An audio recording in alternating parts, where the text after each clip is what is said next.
If your horse has colic, it's the end of the freaking world, right? Why? It's a digestive issue.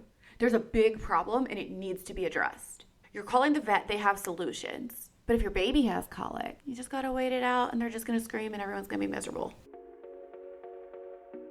Hey, Mama Bear. Welcome to the Breastfeeding With Confidence Podcast. Do you dream of bonding with your baby through exclusive breastfeeding, but worry about breastfeeding pain or low milk supply? Maybe you're struggling with breastfeeding and no one seems to have any answers. I'm Jaimie, doula, international board certified lactation consultant, and mom of 5, and I have been where you are. After working through painful latches, milk supply worries, and postpartum depression, and supporting countless mothers through their breastfeeding journeys for over 8 years, I'm here to tell you breastfeeding doesn't have to be perfect to be positive. Each week, I'll share breastfeeding tips to help you prevent and overcome unexpected breastfeeding challenges so you can actually enjoy bonding with your baby.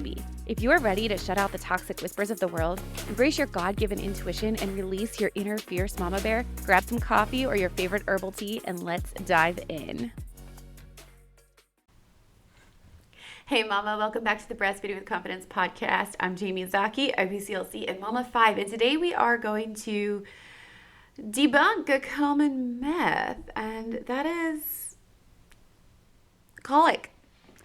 If you have been struggling with your baby and you've talked to the pediatrician about it, they have probably told you, well, your baby has colic. I hear so often moms are like, my baby was just diagnosed with colic. And when I hear that, there's a little piece of me that gets so frustrated. Not with the parents, of course, but with society, medical community, et cetera, et cetera. Here's the thing. Colic, it's not a thing. It's kind of a catch-all term for babies who are crying a lot, but it doesn't explain why. It doesn't solve anything. It just makes you feel like you're helpless and just have to tough it out. Here's the deal. Any of my horsey people out there, if your horse has colic, it's the end of the freaking world, right? Why? It's a digestive issue. There's a big problem and it needs to be addressed. If your horse has colic, you're calling the vet, they have solutions, right? But if your baby has colic, you just gotta wait it out and they're just gonna scream and everyone's gonna be miserable. No. It doesn't work that way. It doesn't work that way. So all of this stuff that we call colic is often referred to if a baby is crying for what do they say? 3 hours at a time, nonstop, and you can't figure it out. It's colic. Oh my gosh. Do you know how infuriating that is to me? Why is your baby crying so helplessly? And why are you feeling so helpless? Because there's probably something else going on. Every now and then it'll happen with the baby and it'll be like a growth spurt or just like this weird little one-off thing. But if this is happening regularly, it's usually a sign of a couple things. It can be a nervous system thing. So they could have sensory overload. It could be a need for nervous system regulation and comfort, sleep issues, or it can be related to reflux and digestive discomfort. A lot of times the two go hand in hand. They kind of layer on top of each other. And then there's sleep issues, like baby's not sleeping. And is baby upset because they're not sleeping, or are they not sleeping because they're upset? What came first, the chicken or the egg? It's all turning into this cycle of not being able to figure out what to address first. And a lot of times there is an underlying functional issue. Sometimes it's a tongue tie. Sometimes it's just oral dysfunction, not related to a tongue tie. Sometimes structural issues, difficulty extracting milk, baby's just not getting enough milk. Labeling all of this colic is really common and it makes parents feel helpless and there's nothing to do. But there is something you can do. First, we need to track patterns, okay? I'm not big into being hyper-focused on tracking, but sometimes if we can identify a pattern, it helps us identify the underlying cause. All right, and then we need to optimize feeding efficiency. We need to check that latch. We need to check that milk transfer. We need to make sure that baby is not getting a ton of air. All right, if they're getting a ton of air when they're feeding, there's a problem. And then we need to implement nervous system regulation tools. Sometimes that's skin to skin, gentle rocking, all kinds of different things. Bodywork can be really good for helping get through this stage.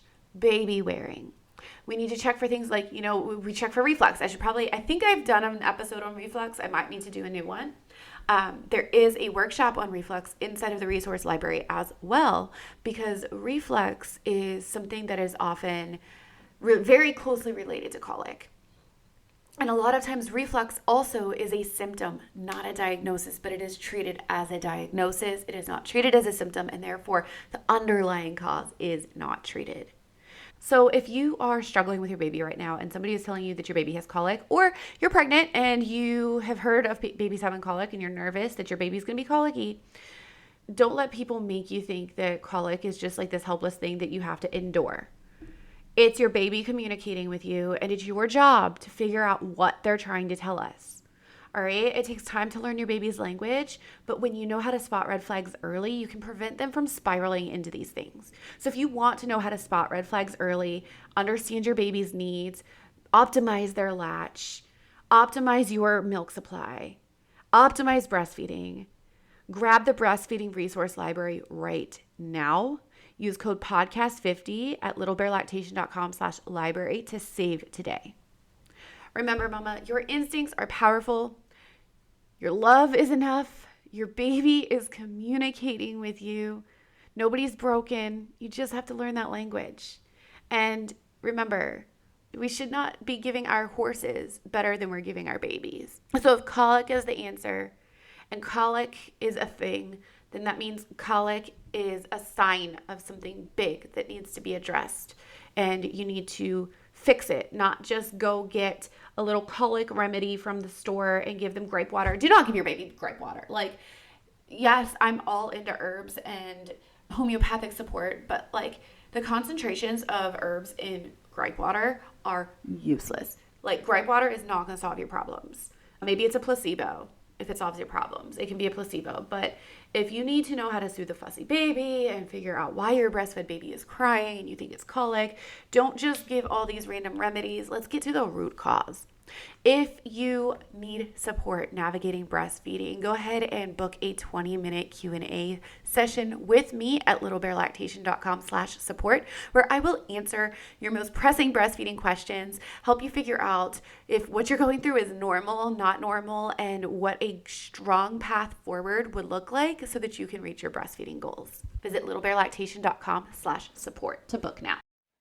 All right, Mama Bear, that is a wrap for today. If this episode helped you feel a little more confident or a little more prepared for breastfeeding, can I ask you a quick favor? Go ahead and leave me a review. It helps other moms find this podcast and join us in this amazing community of fierce and confident Mama Bears. And hey, if you know a friend who could use some encouragement or real talk about pregnancy, breastfeeding, and all things motherhood, share this episode with her. You've got this, Mama Bear. Trust your instincts, stay fierce, and I'll catch you in the next episode.